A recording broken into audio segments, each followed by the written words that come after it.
Welcome to the Commsversations podcast, where we break down communications strategy, storytelling, and the future of comms. And now, here is your host, Enrico Dinges.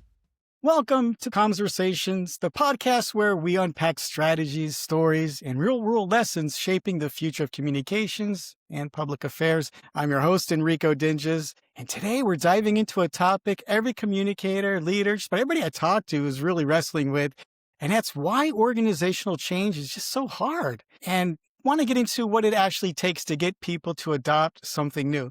I got the perfect person to join us today to talk about this. Julie Whitten is a change management expert and a consultant, and she spent her career helping organizations navigate transformation, but in a way that's human, that's sustainable, and grounded in real behavior change. Julie really has a gift for the way to cut through all of the noise and getting right to the heart of what makes change succeed, or in some cases fail. So Julie, thank you for joining us today. I really appreciate it. Now, one thing I'll also mention about Julie, she has a lot of articles out there that really talk about her own personal change. I think it's the Big Girl's Panties or Diaries. Can you talk a little bit about that project? Because I find it fascinating. I relate to so much of what you write about in there, and I think it does relate a lot to just change in general, but also in the organizations as well. Yeah, thanks so much, Enrico. So last spring, I attended a conference for change management, and I was a presenter. I was looking for a place to put a handout. I had the speech around finding your voice and a framework around that. And so I decided to write an article, and that was the first article of what now today is 125 articles later of the Big Girl Panty Diaries. And I talked a lot about my daughter's journey with long COVID and what a big change that's been for us, and how we really had to advocate for a lot of uncertainty known in the field. She's seen over 45 doctors, and at the same time, I was in a place in my career where I was having very difficult conversations in the boardroom with senior leaders. And a boss of mine made a comment a while ago about having to put your big girl panties on. So that's kind of where the title came from, but it's kind of turned into a lot of life and leadership lessons. And the parallel is kind of between personal growth and personal change and organizational change. Yeah, Julie, I think those often intertwine, right? So I feel the principles that apply to managing change in one's personal life can also apply to an organization. So I think that's great. Well, I recommend everybody, we'll add the link to Julie's LinkedIn profile, but you can find her articles there, and I'm sure you'll all take away a lot from those insights that she provides there. But let's dig into change management. And I think every person listening to this podcast has definitely dealt in their own organization with a variety of changes, right? I mean, as we've gone through, it seems like the business leaders, have reduced redundancies, streamlined processes, done best practices, optimization. I mean, we hear all of these phrases. Now it's like disruption and destruction and rebuilding. And we've all sort of kind of gone through it. So I think we know what change management generally is, but I'm curious to really talk about why most change initiatives end up failing or not achieving all of the intended goals. And I think many organizations invest heavily in the planning and even the technology to improve, change or make change, but it still stalls, right? And from your perspective, what do you think is at the root of most of the failed changed efforts? Yeah, Enrico, it's such a great conversation. So there's so much planning when you think about a technology change as an example, right? That goes in, it's very tangible. There's projects and milestones, there's budget aligned with it. And then there's this people side of things that's often almost assumed that there'll be 100% of adoption of any initiative that's done. And we know that's not the case from research, right? We know that people have thoughts, feelings, and ideas, and at the end of the day, they're going to do whatever they want to do. And so I think that is kind of magnified as what you were talking about earlier with the amount of competing priorities that we see at organizations today. Everything kind of coming at people at the same time, and then having to pick and choose, what do they really believe in? Do they understand why things are happening? What do they have time for? And there's just not this tolerance for all of that. So again, it's competing priorities. It's not understanding the why, really putting formalization and process around the people side of things. Yeah, I mean, I think, as you mentioned, there's a bit of resistance to change generally. Again, personal lives, trying to deal with like maybe having to move or having to navigate finding a new job or an organization. And there's something that you just said that struck me, and it's the resistance, not so much of the change, but of not understanding the why of the change. And so, how does the absence of the clear why really derail even well designed, well thought out, well planned initiatives? Yeah, well, I think there's two things, right? If you even think about like that seems to be the buzz right now. You have to, what's the with them or the why?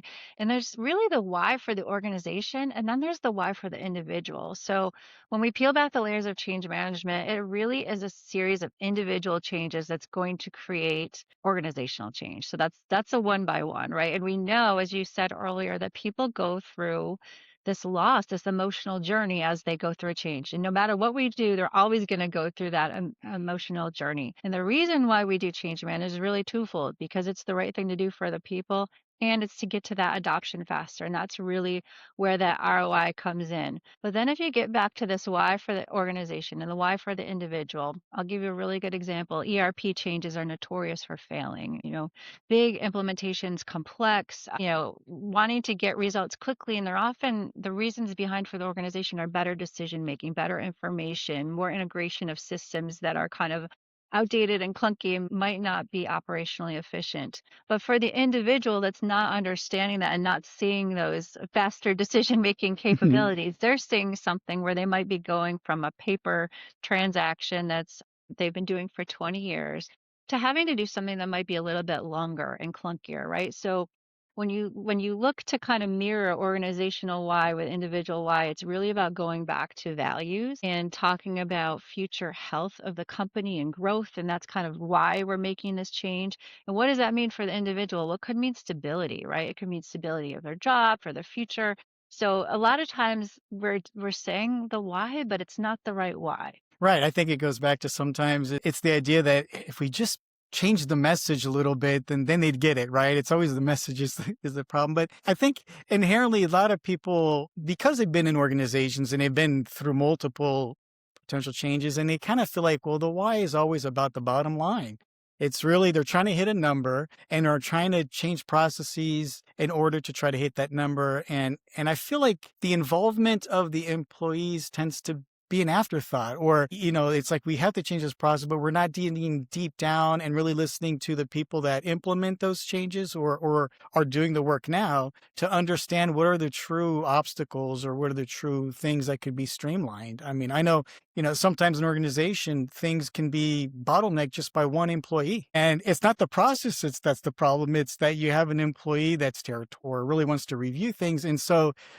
And those can be delicate situations, especially if the person bottlenecking is in leadership role or involved in the change management planning. They're not going to see themselves as the obstacle. But it goes down to, I think you're right. I mean, understanding the why, but I think there are opportunities for organizations to listen a little bit more to the individual whys and what they could contribute to it. 100%, right? And you hit on so many things there, right? So, at the very top of the organization, I've seen a lot of cases where leadership alignment, they're kind of marching towards one goal, but they're not sure. And there's different priorities amongst the leaders. So if there's not clear executive sponsorship, and the wise number one reason why change initiatives fails, executive sponsorship, active and visible, is number two. So that's a biggie. And then you spoke a lot about the listening and understanding kind of where is that change going to hit, what behavior needs to happen. Are we talking to, a lot of the times it's the frontline employees. And what I've seen a lot of times with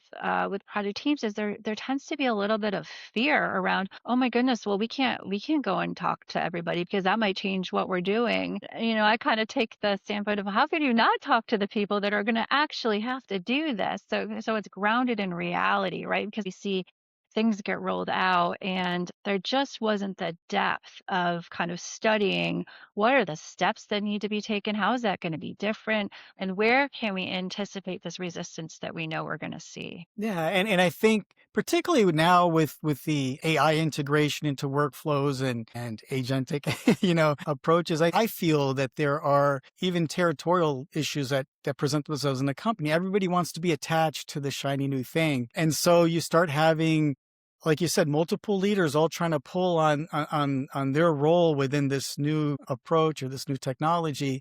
And when you were explaining, like, a lot of people don't know all of the things that have to be aligned, both in terms of funding and process, all that.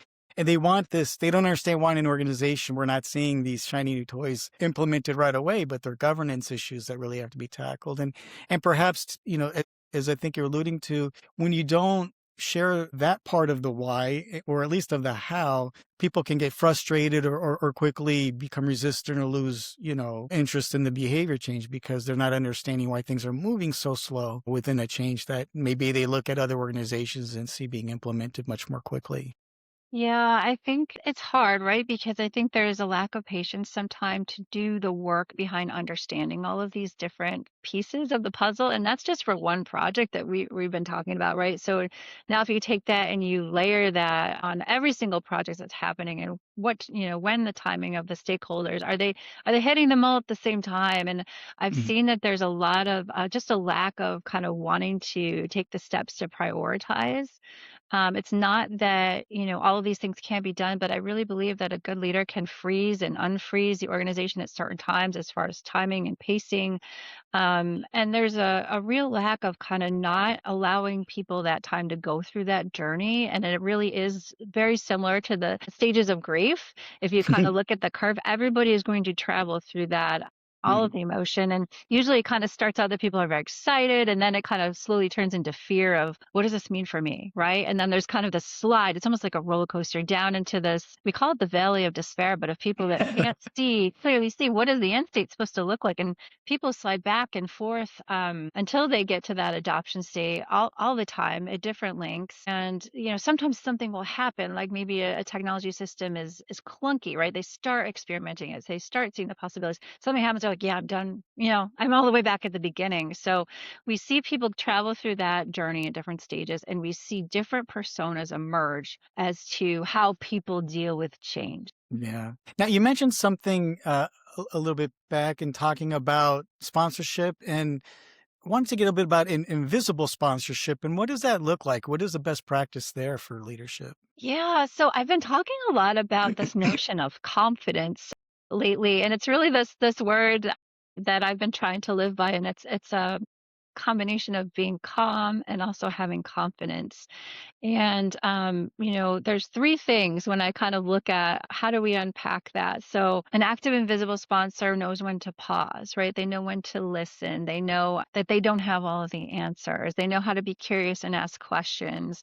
The other thing they need to know is to be present, right? And we talk about this notion of being active and visible, but we know that executives can't be everywhere, every place because they're very busy people, but there are certain touch points where they usually need to announce that something is happening. They need to be present at some of the feedback sessions and really hear what people are saying.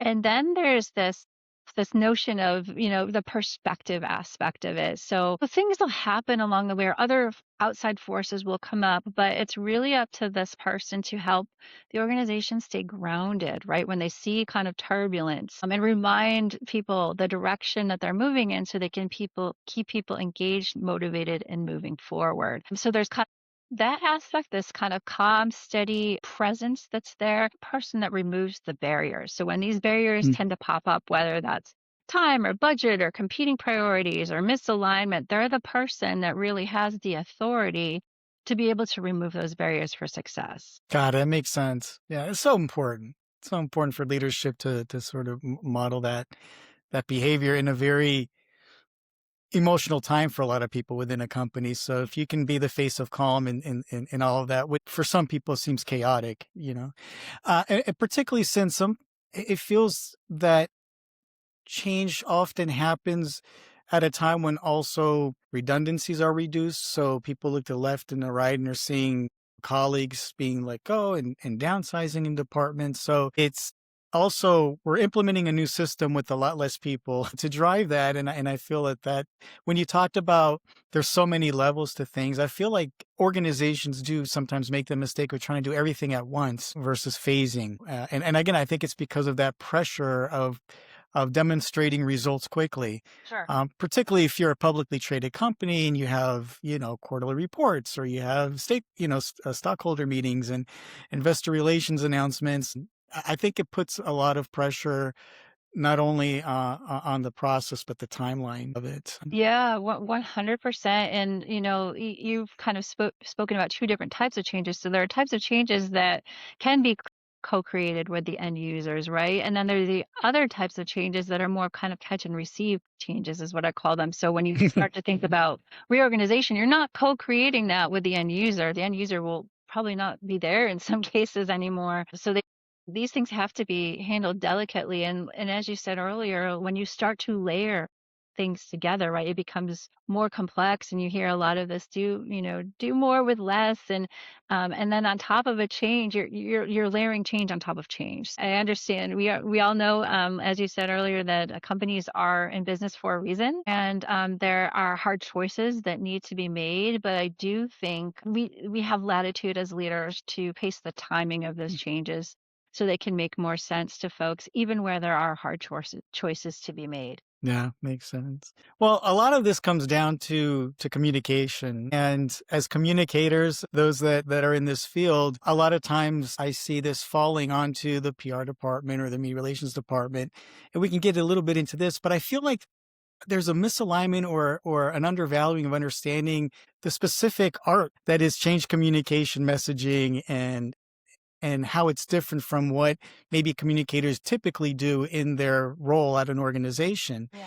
And if they've not been exposed to some of the theories, the best practices of how to communicate change, I think that can really impact the process, but also cause the strategies to fall short, by that. And so while communications teams will produce strong messaging around it, the adoption still lags often. And I'm wondering if you can identify what that disconnect may be. Yeah, it's such a good question, Enrico, right? Because if you think about the discipline of change management overall, communications is a very integral part, as is training too. But it's not the end all be all, right? And you can have the best messages, FAQs, leader talking points in the world. But if you don't, at the end of the day, what's really going to move the needle from an adoption standpoint is behavior change, not reading a message, right? So that's why it's so important that the two functions work hand in hand, and even the training piece too. It's really all three of them. And I always say, I drill it back to, as you look through kind of different frameworks and methodologies for change management, a strong stakeholder assessment will really walk you through kind of levels of influence, levels of impact that different stakeholders have, insights, and then the so what, right? And if you do that well, that becomes your communications and training plan that rolls up to your change strategy, that identifies your resistance, right? It's all rolling up together. So I feel like in a lot of organizations, sometimes communications is just handed something and said, create all the communications that we need, beautiful branding, strong messaging. But if it's not in lockstep with the other pieces of the puzzle that are needed to drive that behavior change, it's not going to have success. Yeah, I agree. So, I mean, there was a lot of elements that you listed out there. What should communicators be doing differently to support real, lasting adoption? Like, what are the key things? Yeah, it's such a great question, right? So, I was kind of lucky enough in my past that I wore both hats, right? So I was in lockstep with myself, hopefully, but advice would be, if you don't have a relationship with the transformation office or the people that are leading change and you're a communicator, that's really where you want to start, because everything that you're communicating should go back to that business strategy, right? And where I think communicators have the most power, though, at the higher levels, is really to play air traffic controller.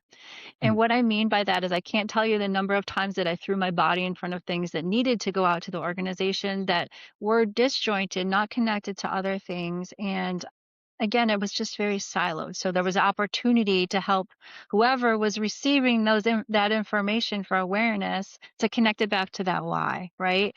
And at first, it was very difficult to kind of go through that process. But after a while, built strong rooted relationships. So people would come and say, I always say to them, I want your message to have the best effect possible on it. But to do that, we need to take a look at some other factors. And they wanted to be successful too. So I really think it's about that partnership with whoever's leading those transformation efforts. And then again, we were talking about the sponsorship aspect, right? And it's got to be aligned to the leadership piece. And a lot of times, I think communication sits in such a unique vantage point because they get to see everything that's going on at the organ. And a lot of other departments don't have that opportunity. No, for sure. I always often feel that communications really sits at an intersection of both frontline, senior leadership, middle of the organization, those managers and have insights into things in real time that sometimes others don't. Particularly for managing like social media. I mean, you're seeing feedback loops through there that can tell you instantaneously where there's Right. problems within an operation of an organization that then you can say, hey, we've had these 3 issues happen at this one location and we need to get to the manager and ask them what's going on or let them know because they may not even at the local level have that insight because it's coming through the corporate office. It's, Yeah. sometimes. So I guess the key there is leadership, partner with your communications folks, believe in their expertise in terms of the style of messaging, the words that are used and how they may impact the audience. And a lot of times the audience are those being impacted by the change, but what you say internally nowadays is available externally oftentimes. And so you're really talking to the general public or to the media who pick up on memos or emails that are floating within the companies. I think a message approach, message discipline, like you said, across silos, making sure everybody is represented or involved in that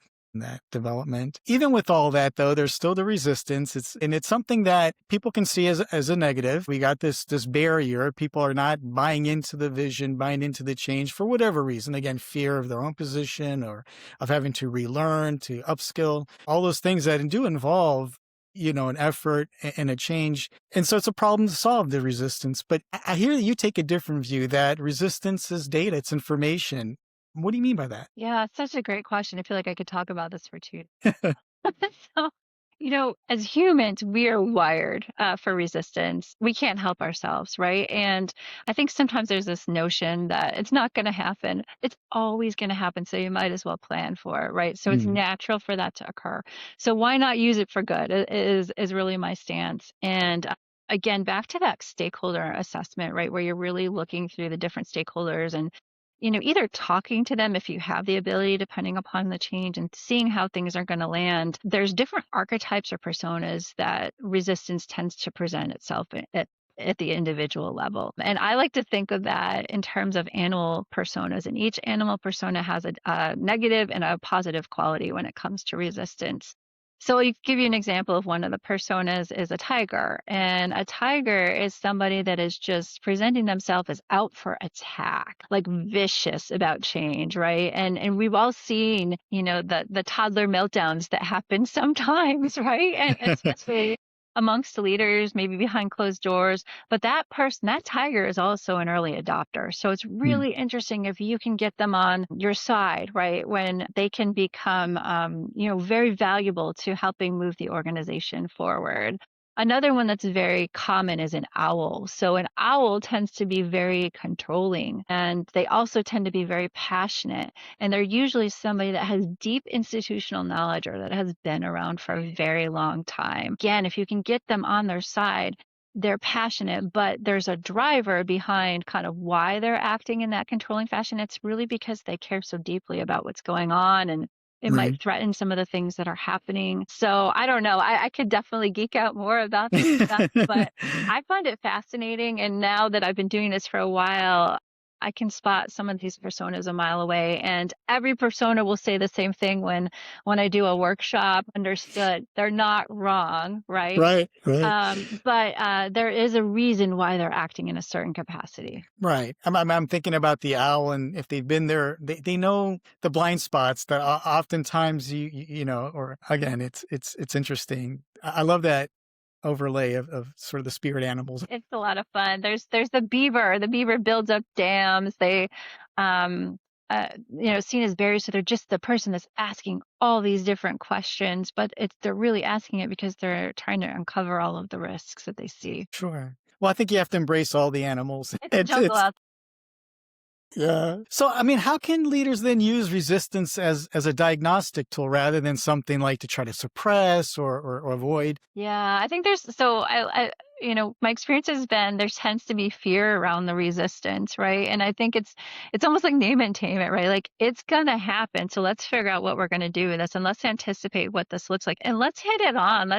be transparent about what we're seeing. And then each persona is going to need a little bit of a different strategy, right? So a good leader will take the time to sit with whoever their change leader is and really deeply understand. And the change leader will bring them in as a sponsor, right? To address some of the concerns. Sometimes it might mean one-on-one conversations, if these people sit in a role that is maybe a manager role, but there's certainly an opportunity for a leader to take that information that they are seeing. And that becomes part of the change strategy, in my opinion. Yeah, that makes sense. And that's informative. I think that becomes very informative. And what are like some of the early signals of resistance that maybe leaders overlook, and so they push forward, but they don't, maybe address those symptoms that are, or the signals that are evident early on? That's a great question. So the first one might not be intuitive, but it's dead on: silence. If you're not seeing engagement and question, right? It's almost like you might be seeing avoidance. So people that have like, oh yeah, I've seen this one before. Oh, I'll believe it. I'll worry about that later when I, figures it out. But if you're not having people engaged, then that's a clear signal that there's something not right there. Calm before the storm, I guess.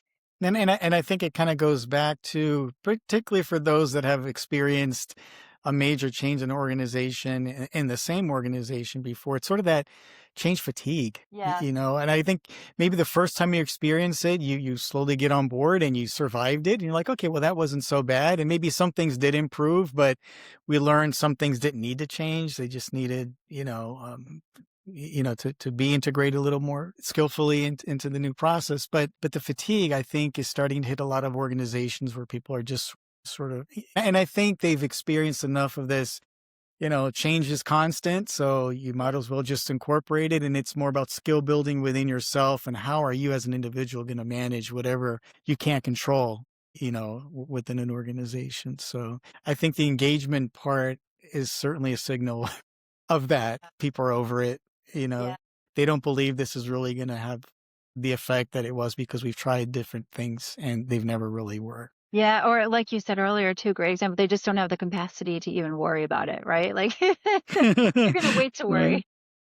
Exactly. There was enough in the world to worry about. So just one more thing to add to it. So there's these terms that I've been kind of seeing in this change management field, and it's this idea of tech stack versus people stack. And haven't been able to get too deep into it. So I wanted to see if you might be able to give us like a high level overview of what this is, and sort of what are the interactions between, and those intersections between the tech stack and the people stack within an organization. Yeah, such a great question. I think tech stack is probably familiar to everybody. You kind of hear that company is trying to determine what their tech stack is, what systems, what platforms they're using, what tools they're using as part of their business.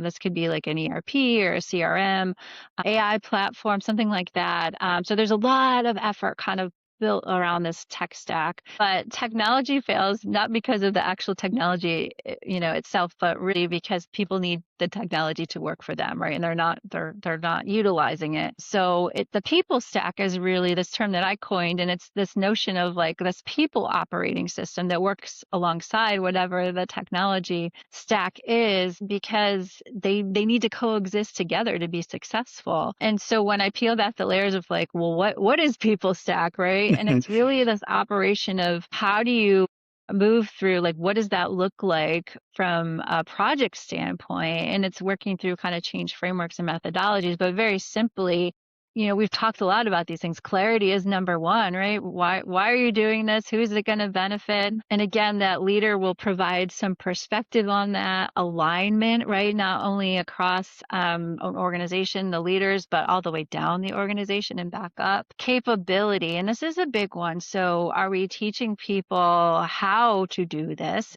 And are we teaching them at the right time? So you always want capability to line up with when your go live is. So a lot of times training will come out of the gate when an initiative is announced, and 6 months later people will be like, I'm doing this, right? And then there's the belief that this is the right thing to do, and then, that it's actually happening. And finally, the sustainment or the reinforcement piece of it, right? So you were talking about the next shiny thing earlier. And a lot of times, because of everything that's kind of swirling in a universe as far as project initiatives, there's this aspect of just moving to the next thing. Oh, we've checked the box, we sent the email, it's done. And what happens? People revert back into their old ways, their old habits, Mhm. because they're not being held accountable to the new ways of working. So when I say people stack, that's really kind of the different layers that I'm unpacking. Got it. Got it. Well, no, it makes sense. I mean, because at the end of the day, the user experience is, and has to come through training, right? If people feel like it's going to be a benefit to what their department's trying to achieve with this technology, you have to have the right communication, but training, like you said, at the right time, at the right place, and the right people. Because I think roles do have to be modified with the integration of technology. I mean, especially as technology changes from, like in the case of AI being a generative tool to being a predictive tool, and now it's a tool you can use to build agents. I mean, it's constantly and so much more quickly evolving than even, let's say, in our field of communications, when social media started to become a thing. I mean, it was something that little features would be added, but you could kind of keep up. Okay, now I can add videos. Now I can add, graphics to those videos in real time. But fundamentally, it changed a lot more slowly. And so people had an ability to stay up with it and catch up. And now it just feels like we're at a different pace. And so I think there's companies that are understanding more the technology side and are investing heavily in that, but maybe they're underinvesting in the people side of the change. Very, very, very typical, right? Because technology is more tangible to people, and this notion of change management tends to be a little bit more squishy. For me, it's all about calculating that adoption rate, right? So when a lot of times projects will have an assumption around what type of savings they're trying to deliver, or growth they're trying to deliver, right? But, on top of that, are you assuming 100% of adoption to get to that number? Like, those are the questions that a change practitioner will address. And a lot of times it's looking also at these things we call change impact. So there's different aspects of things that will change, and you can determine a percentage of how much of that person needs to do their job differently. Is it 30%? Is it, are there location changes? Are there job role changes? Are there process changes? They're multiple many times, right? But you can peel back the layers to really get to what I call the money slide. Change presentations are really determine of, like, okay, I know you're saying you're going to get, recoup this value or grow this much, but you're assuming 100% adoption. Well, what does that adoption really look like when we drill down to what you're asking people to do differently? Mhm. Let's crunch the numbers around what this realistically looks like and the timeline of when that adoption is going to be delivered as well. No, that gets very granular, Julie.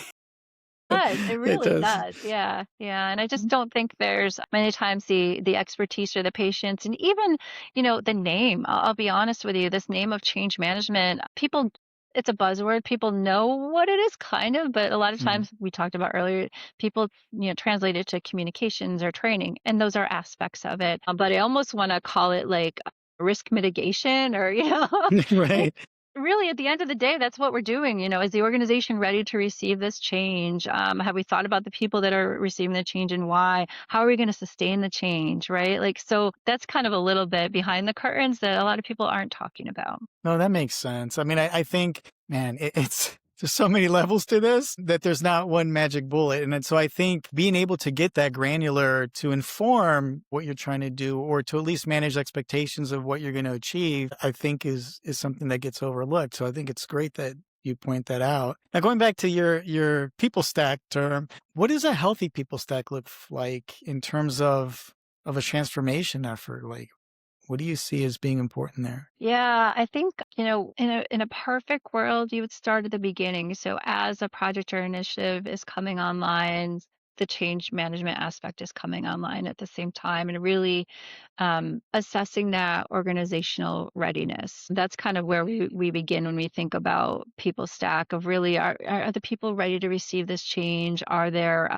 other competing priorities happening? What is the depth, the breadth, the scope of this that we're trying to accomplish? What are some of the barriers that we begin to see? And then helping leaders really talk about what is happening, right? So I always say we completely underestimate the amount of socialization it takes for a change to go well. And we talked a little bit about sponsorship and leadership aspect, leadership alignment rather. But I think it's really about kind of being able to kind of talk about it while it's happening, right? Because this is all happening in real time. So you're moving people from point A to point B. You've assessed if kind of some of the things that are going to happen. You begin to talk about it. At the same time, you're assessing your stakeholders, right? You're trying to understand what are some of the insights around the different groups that are going to be receiving the change. Where is some of the resistance going to happen? You're planning for it, but you're also planning how to mitigate it. You're planning how to measure the effectiveness. And then in between, you've got all that great communications and training that needs to happen to really activate it and stand it up. And then you're reinforcing it at the end. You're not walking away to that next shiny thing. You've got it somehow embedded into your culture. So it's a new way of working. So it doesn't get forgotten or left by the wayside. Simple stuff. Piece of cake. I think just this conversation will hopefully highlight to a lot of people just the dynamics. And as you're talking about all of these things that need to happen for change, we can't forget that people are still doing their day job. They're still trying to take care of that. And that's already, stressful, and people are already working, perhaps their time is occupied with that. So where do you even find the time on top of this to add in new training, new ways of doing things? You hear the term building the plane while you're flying it, but this is like, I think a really true analogy for that, because you're trying to fly the daily things you're doing and then having to like do these changes. People are time poor, Rico. I mean, that's what Yeah. we see across all organizations, right? All different industries. When you were talking about that, I really, thought most about the managers, right? So they are critical to big organizational changes. They're catching and receiving the stuff that is coming down, but they're also managing people. And that's a channel in and of itself when we begin to talk about communications. And in a lot of large organizations, there's no silver bullet to reach the frontline employee. And that's the group that needs to do things differently, right? So in my opinion, that group is the most time poor, right? And you've got to help. And again, back to like the sponsorship, they've got to remove that barrier of how do they give that group, that integral group in any change, the time and space to catch and receive that change, to get on board, but then also to carry it forward. Yeah, I think acknowledging that, I think, goes a long way, just to say, listen, it's emotional, it's exhausting, to go through this. And going back to like how quickly things are changing, if it takes an organization, 6 months, 8 months because of their internal approval processes and onboarding and all of that of an idea, and by the time they get there, like you said, they've been trained on something that's already changed. Oh, I'm glad you got, you know how to use generative AI, but now I need you to build agents within your department.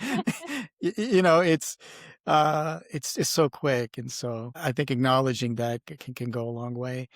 And I think acknowledging that comes a little bit back to the communications, right? And the messaging. And look, I think even organizations with top-notch communicators who are going through the change themselves, who are trying to, figure it all out, can struggle with the transformation. And I guess, why isn't communications alone enough? Yeah, again, it's not going to drive that behavior change, right? I mean, communicators have a superpower, though. I firmly believe that, they can take kind of what they're hearing and what they're seeing and translate it into something that people understand, right? Or what do they need to know and do with this information? So they play a very powerful role in the larger change management ecosystem. But, it can fall on deaf ears. I think that's the worst thing that could happen, right? Like we've all been there. We're like, didn't you get the email? I had a conversation with a leader yesterday. We were talking about organizational announcements and alignment, and she's like, well, we sent an email about it, but people said they'd like know or understand what was happening. I was like, yeah. I said, I think there are certain and this is back to the communicator superpower, right? Figuring out the right channels for the messages to be delivered, if it's one way or two-way conversation that needs to happen, because I don't know anybody that can keep up with their emails.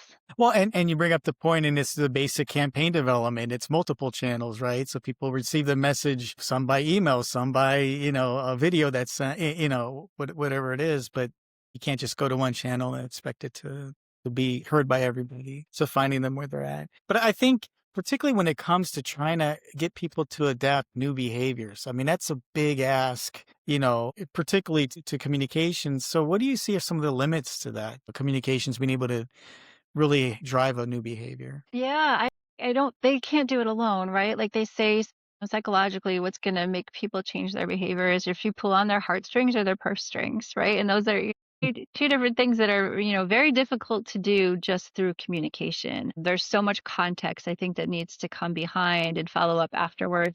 And we didn't talk a lot about it, but I think we hit on it just briefly as the feedback aspect, right? So, I think sometimes communications tend to be one way, or, that's kind of the old way of doing things, pushing out the message.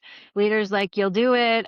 Everybody goes ahead and does it. And we know that doesn't happen anymore. People really want to be heard and seen and, want to really seek to understand before they're making the leap to make the change, right? So they want to know how, like we said earlier, how it benefits them. And trying to get all of that across in one channel or one message it's impossible, right? Like it's just going to have to be repetitive in many different ways with the ability to have feedback built in. And I think it goes back to and come from a leader, because I think people tend to listen to what leadership has to say, particularly since, they're very limited in their time, to be constantly communicating. So I think it's important to understand. So how do you recommend that communicators better partner with change leaders to close this gap? Yeah, they've got to be in lockstep, right? Basically, if you look at, how do employees like to be communicated to about a change? There's really top two are the CEO and then their direct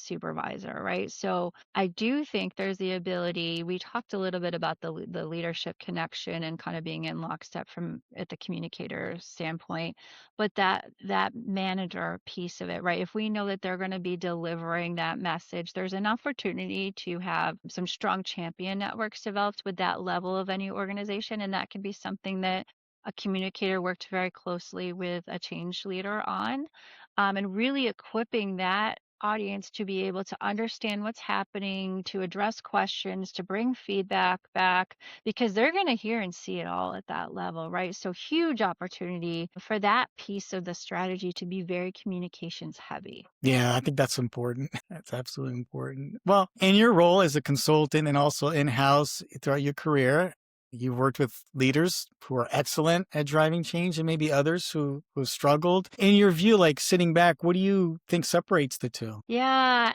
it's so interesting, Enrico. It's almost like people get it or they don't get it. And it's really this notion of being an empathetic leader and understanding that how dependent change is on people.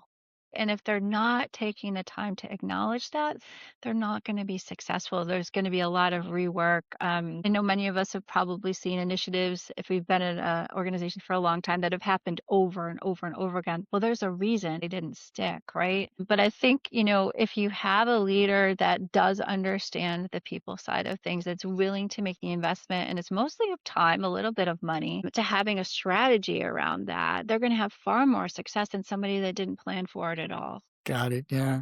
And I think part of that is trust and between an organization and their leaders, consistency, what they're seeing their leadership do, and just that visible sponsorship that you talked about. How do you think all of those kind of show up to really make a change successful? Yeah, I think trust is such a hard one right now, right? Because it depends where you're starting from. So if you're starting from a place where you've tried to do this XYZ project and you're doing it again, right? There's low trust to begin with, right? There's been a lot of leaders that have kind of rotated, like at the senior level, right? Low trust, right? It takes time to build trust, and I really think transparency is the currency of trust. I also think that trust shows up differently. We've got so many generations in the workplace, right? If you think about how baby boomers view trust versus how millennials view trust, it's much different. They've grown up with different experiences. At the end of the day, trust is built by doing what you say you're going to do, and it takes time to build that trust. So that's why that active and visible sponsorship that we talked about is so critical, to make sure you see somebody, that they have their presence, right? And they're giving their perspective of where we're going. Again, back to steadying the organization. But trust, if there's no trust, there's not going to be much success. Yeah, no, it's so critical. and I mean, just trust in general in our society has really been something that we've been measuring. Trust in the media, trust in the government, trust in corporate messaging, and it's all trending in the wrong direction. And so how do you rebuild that, I think is going to be interesting for our society. But even within an organization, I think, if, like you said, if trust has been impacted because of previous experiences and, how do you rebuild that and acknowledge that as part of your strategy, to rebuild that. Yeah.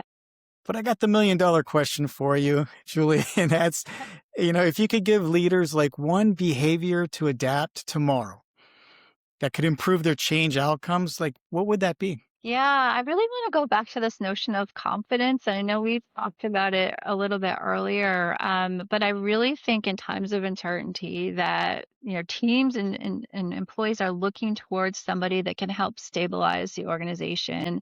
I think about that in different ways. I study a lot of yoga, and I think about like very simple terms. How do you learn to do something new, right? And it's a series of kind of dipping your toe in, trying something new, and then reverting back to something that is steady, right? And then continuing to try again and steady. So I would love to see a leader that can help an organization do something similar, really, where they have this pause, where they're listening to people. They have this perspective that they're bringing to people while they're present. They're asking questions and being curious, but they're just trying to steady the organization. They're reminding people that we don't always have all the answers. And I think that that's, one of the hardest parts of being a leader is people expect you to have all the answers. That's not reality. And if you think about us, even as individuals, we operate in uncertainty 24/7, but we don't like to acknowledge it. So I think just having somebody that is the visible face of it's okay to have that uncertainty, and we're going to do the next right thing, and we're going to do that thing together. No, that's wonderful advice for all the leadership that's out there. I hope you can adopt that into your daily efforts in change management and just leadership in general of an organization. Well, Julie, it's been such a valuable conversation today. I think our listeners are going to be able to understand what you've given us, which is a much clearer, more human way to think about change. And I think that's so important. I think the human element, the people stack, is so integral to all of this. It's not a communication exercise necessarily. It's not a technology rollout, but it's a leadership responsibility. And it has to be grounded, like you said, in trust and clarity and behavior change. And so I think those are such excellent insights for every organization out there that's navigating a transformation or gearing up for one. I hope that today's discussion gives you a framework to approach it with more intention and a little bit more empathy. I think for the workers that and everybody in the organization that's going through it. And I would even say empathy upwards, because this cannot be an easy task for leaders to come in. It may seem like they, again, have all the insights and they kind of have all the control, but I'm sure they're nervous. They're going through and changing an organization that they've been managing for years in a certain way. They're seeing players that they've relied on, maybe shift away. And so I think empathy has to go up and down the organization, So Julie, thank you again for joining us. I want to highly recommend everybody that's listened to this podcast to reach out to you for your expert guidance. And if you could just share where somebody can, contact you if they wanted to learn more or, get involved with you in your consulting services. Yeah, thanks so much, Enrico. It's been a pleasure. I really enjoyed our conversation. You can find me on LinkedIn, Julianne Witten. I also have a website, juliewittenconsulting.com. Okay, and I'll make sure I add those links into the episode description on all the platforms. And if you've enjoyed this episode, be sure to let people know about the Conversations podcast and also look at the other episodes that I've published wherever you get your podcast. I'm on all the different services, and share it with your colleagues who you think may be in the middle of change or can relate to some of the other episodes that I've tackled. But I thank you all for listening. And until next time, thank you for joining the Conversation.